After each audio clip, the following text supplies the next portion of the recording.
पकड़े हैं जो अपने पूरे खानदान में सबसे ताकतवर हैं। लेकिन इसी दौरान उसने कुछ ऐसे भी पोकेमॉन्स पकड़ लिए थे जिन्हें देख के हमने कहा इससे क्यों पकड़ा, इससे अच्छा तो स्कूल ही चले जाते, क्योंकि उन पोकेमॉन्स का बैटल रिकॉर्ड बहुत ही बुरा है। देखो, अगर इस वर्स्ट पोकेमॉन की लिस्ट में तुम्हारा कोई फेवरेट पोकेमॉन आ जाए तो कमेंट सेक्शन खुला है, निकाल देना अपनी भड़ास।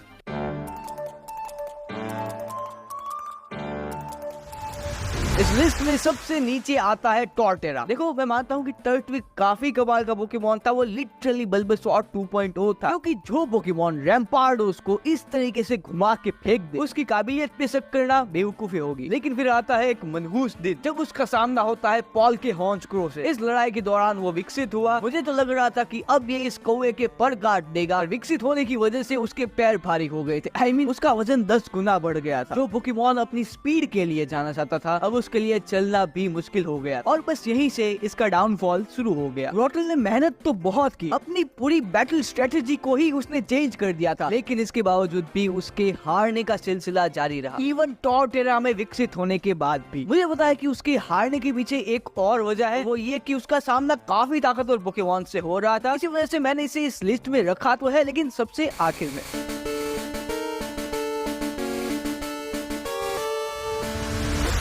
अब आता है सांड पोकेमॉन यानी कि टोरोस। ये उन कुछ पोकेमॉन्स में से है जिन्हें बहुत कम ही मौके मिले थे। ये 2 बैटल्स जीत पाया है, एक विनेसॉर के सामने ऑरेंज लीग में और एक दूसरे टोरोस के सामने टोरोस कंपटीशन में, पर जीत से ज्यादा इसे हार मिली है। ये निडोक्वीन के सामने हारा, अलकेज़ान के सामने तो वो टिक ही नहीं पाया और इसी ऑरेंज लीग में वो ड्रैगोनाइट के सामने हारा। अब तुम लोग ये बोलो कि भाई विनेसॉर के सामने हुई लड़ाई में ये बेचारा थक गया था। उससे पहले मैं तुम्हें याद दिला देता हूँ कि इस बैटल से पहले ड्रैगोनाइट तो 2 पोकेमॉन से भिड़ चुका था, स्क्वार्टल और चारिज़ार्ड। तो दोनों की ही हालत ऑलमोस्ट इक्वल थी और इस लिस्ट में होने की वजह सिर्फ उसका बैटल रिकॉर्ड नहीं है। इस पोकेमॉन के पास एक भी ऐसा खास अटैक नहीं है, सिर्फ 4 अटैक है इसके पास, one attack, double team, fissure और टेक डाउन। अबे यार, इस बंदर के पास भी इससे बेहतर अटैक होंगे। तो सिंपल सी बात है, जब तक वो कोई नया अटैक नहीं सीखता तब तक तो वो इस लिस्ट में रहेगा।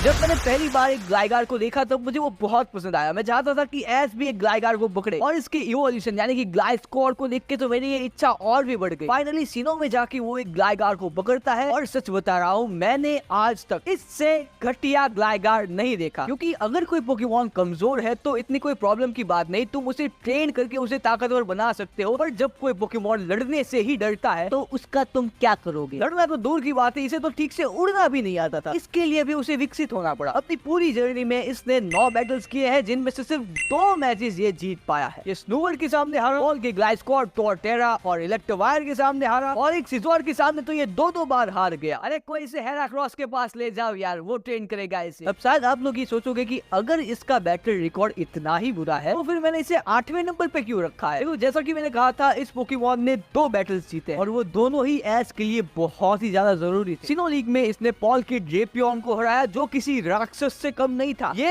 ऐश की आधी टीम को खा गया था। तो इसे हरा के ग्लाइस्कोर ने ऐश को एक राहत की सांस दी थी। और वो जिम बैटल वाला एपिसोड तो आपको याद होगा जहाँ पे ग्लाइस्कोर ने बेस्टियोडॉन को ठिकाने लगा दिया था।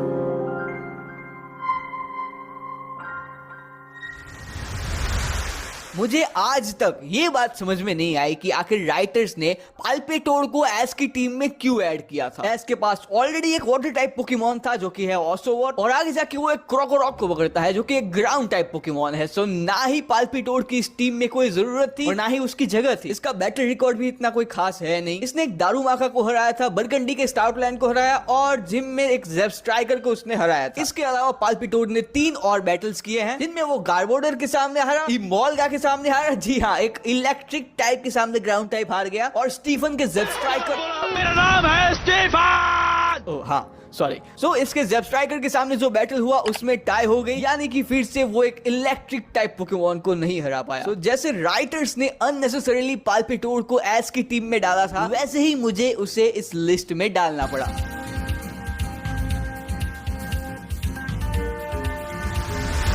अब इस लिस्ट में एक ऐसी पोकेमॉन आती है जिससे मुझे बहुत सारी उम्मीदें थी, लेकिन उसने मुझे निराश किया। मैं बात कर रहा हूँ एस के स्नाइवी की। शुरुआत में इसे काफी ताकतवर दिखाया गया था और एस ने बहुत पापड़ बेले थे इसे पकड़ने के लिए। जब इसने ट्रिप के सर्वाइन को हराया तब तो मुझे ऐसा लग रहा था कि ये एस की यूनोवा टीम की एस पोकेमॉन बन सकती है, पर मेरा ये भ्रम बहुत जल्द टूट गया। एस पोकेमॉन बनना तो दूर की बात, इसका तो बैटल रिकॉर्ड भी अच्छा नहीं है। मतलब विन रेट इसका 50% है, 6 मैचेस ये जीती है और 6 हारी है। पर स्नाइवी जैसे पोकेमॉन से हम इससे बेहतर की उम्मीद करते हैं, और जब एस को सच में किसी बैटल को जीतने की बहुत ज्यादा जरूरत होती थी तब कई बार ये पोकेमॉन नाकामयाब रही है। इसका बेस्ट एग्जांपल है यूनोवा लीग में एस वर्सेस कैमरन वाला वो मैच, जहाँ पे उसका सामना रियोलू से हुआ था। मैच काफी तगड़ा चल रहा था और उसी दौरान रियोलू विकसित हो जाता है। अब अगर इस पॉइंट पे स्नाइवी भी विकसित हो जाती, अब देखो ये मत पूछना ऐसे कैसे विकसित हो जाएगी, उसके पास इनफ एक्सपीरियंस था। अरे वो टैपिक भी पिगनाइट बन गया था, तो इसे तो सुपीरियर बन जाना चाहिए था। चलो ठीक है, तुम्हें तुम्हारे हाथ पैर नहीं गवाने, कोई बात नहीं, लेकिन एटलीस्ट सर्वाइन तो बन जाओ। अपने आप को बल्बसॉर समझना बंद करो। अगर उस वक्त स्नाइवी इवॉल्व हो जाती तो ना सिर्फ वो बैटल जीत सकती थी, लेकिन अपने ट्रेनर को भी ह्यूमिलिएट होने से बचा सकती थी। पर नहीं हुई वो विकसित। पिकाचू का तो वैसे भी टाइम खराब चल रहा था उस सीरीज में, सो हो गया बेड़ा गर्क। पेट भरा? पेट तो भरा, पर पोषण का क्या? विटामिन, प्रोटीन, ओमेगा 3 ग्रेन्स का क्या? अब रोज दें सेरेग्रो का एक बोल बिना रिफाइंड शुगर के। इसमें है प्रोटीन जो नॉर्मल मसल ग्रोथ को सपोर्ट करे। घने पोषण की तसल्ली। From Nestle.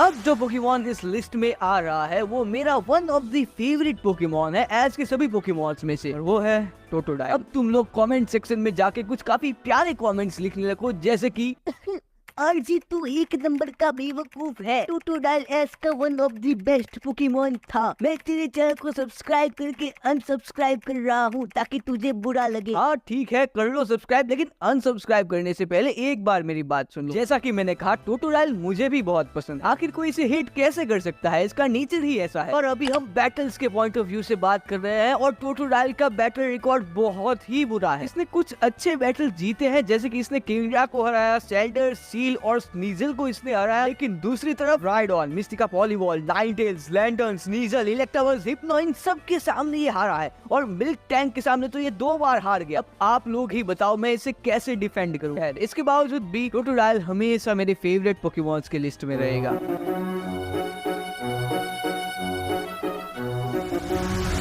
ये वीडियो बनाते वक्त मैंने कभी नहीं सोचा था कि मुझे टॉर्कोल को इसमें ऐड करना पड़ेगा। मुझे आज भी याद है कई सालों पहले जब मैंने ये एपिसोड देखा था, जिसमें सभी स्टील टैंक टॉर्कोल के पीछे पड़े हुए थे, उसे परेशान कर रहे थे, लेकिन फिर भी टॉर्कोल गिव अप नहीं कर रहा था। और एंड में जाके जब उसने स्टीलिक्स को हराया ना, तब मुझे ये लगा था कि ये कॉर्फिस से भी ज्यादा ताकतवर है। टॉर्कोल का सबसे बेस्ट बैटल पिरामिड में हमें देखने मिला था, जब उसका सामना स्टील से हुआ। हम सबको पता है कि आगे जाके फिर पॉल ने भी ब्रैंडन को चैलेंज किया था। स्टीलिक्स के सामने उसने पहले मैगमार को यूज किया, फिर नीडो किंग को, लेकिन ये दोनों मिलके भी उसपे एक खरोच तक नहीं लगा पाए। इसी तरफ हमारे टॉर्कोल ने तो इसे ऑलमोस्ट हरा ही दिया था। इससे साफ साफ पता चलता है कि आखिर में टॉर्कोल कितना ताकतवर हो गया था। तो अब आप लोग ये पूछोगे कि भाई अगर ऐसा ही है तो फिर आखिर ये पोकेमॉन इस लिस्ट में क्या कर रहा है। देखो यार, ये मैच हुई थी बैटल फ्रंटियर के एंड में, मतलब पूरी होएन लीग खत्म होने के बाद। अगर मैंने सिर्फ इसका ये एक मैच देख के इसके पिछले सभी बैटल्स को इग्नोर कर दिया, ये तो बाकी पोकेमॉन्स के साथ अन्याय हो जाएगा, स्पेशली टॉर्टेरा और ग्लाइस्कोर के साथ। अगेन टोटोडाइल की तरह ये पोकेमॉन भी मुझे बहुत पसंद है। आखिर हम वो एपिसोड कैसे भूल सकते हैं जिसमें एक स्पॉइंक के पर्ल के लिए ये फायर टाइप पोकेमॉन पानी में कूद गया था। अगर टोरकोल के पास कोई इवोल्यूशन होता ना, तो शायद ये कभी भी इस लिस्ट में ना आता।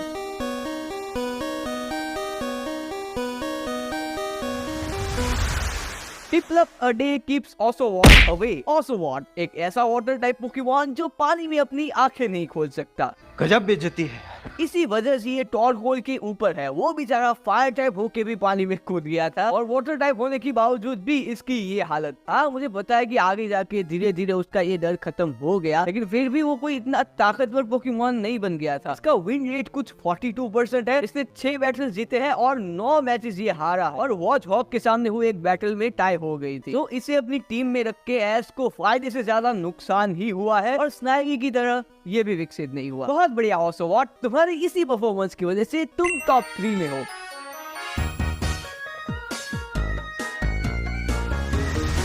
अब तक जितने भी पोकेमॉन इस लिस्ट में आए उन सब का विन रेट काफी कम था, लेकिन अब जो पोकेमॉन इस लिस्ट में आ रहा है उसका विन रेट 61% है। फिर भी ये इस लिस्ट में है और मैं बात कर रहा हूँ स्क्रैगी की। बहुत कम ही बार स्क्रैगी का मुकाबला किसी ताकतवर पोकेमॉन से हुआ है और जब बैटल हुआ है तब ये हारा है। मुझे याद है एक बार इसका सामना थ्रो से हुआ था और भाई साहब मुझे सच में उस बैटल में डर लग रहा था कि कहीं ये मर ना जाए, और इसी वजह से एस ने यूनोवा लीग में सिर्फ एक बार स्क्रैगी को यूज किया था डारुमाका के सामने। अब शायद तुम में से कुछ लोग ये कहोगे कि यार स्क्रैगी एक बेबी पोकेमॉन है, ऐसे तुम ज्यादा उम्मीदें नहीं लगा सकते हो। यार यही तो बात है ना कि ये सब बेबी पोकेमॉन साइड कैरेक्टर्स के पास अच्छे लगते हैं। अगर मेन कैरेक्टर को ऐसा पोकेमॉन मिल रहा है तो मेरे अकॉर्डिंग वो विकसित होना चाहिए ताकि वो कम समय में ज्यादा ताकतवर बन जाए। इसका बेस्ट एग्जांपल है हमारा नोएबैक। इस बेचारे को कितने कम मौके मिले हैं और एस इसे ज्यादा ट्रेन भी नहीं कर पाया था, लेकिन इसके बावजूद भी ये विकसित हुआ और ताकत के मामले में वर्ल्ड के सैलेमेंस के बराबर है। दूसरी तरफ हमारा स्क्रैगी है। सीजन 14 के एपिसोड 17 में ये भाई साहब अपने अंडे से बाहर निकले थे और सिर्फ 4 अटैक सीखने के लिए 55 एपिसोड्स लग गए। चौथा और इसका आखिरी अटैक था फोकस ब्लास्ट, जिसकी हालत थोड़ी बहुत गिबल की ड्रैको मीटियोर जैसी ही थी। उसे मास्टर करने में और एपिसोड्स लग गए, यानी कि 78 एपिसोड्स के बाद स्क्रैगी 4 अटैक्स को ढंग से इस्तेमाल करना सीख पाए। अब आप ही बोलो कितना स्क्रीन टाइम खा गया है। इन जैसे पोकेमॉन्स की वजह से एस दूसरे अच्छे पोकेमॉन्स को ठीक से ट्रेन नहीं कर पाया और यूनोवा लीग में उसकी ये हालत हुई।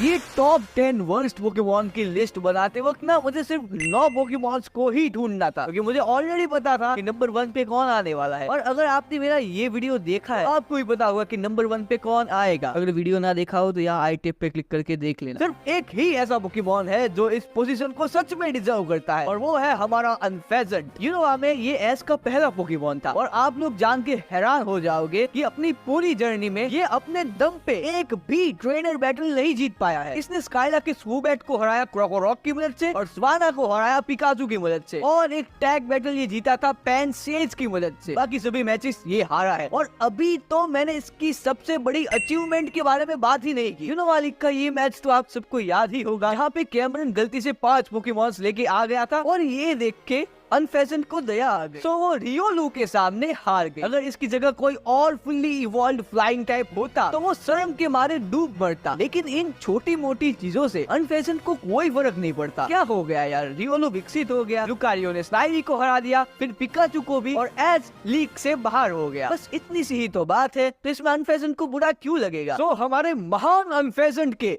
ये पराक्रम देख के मैंने उसे इस लिस्ट में पहला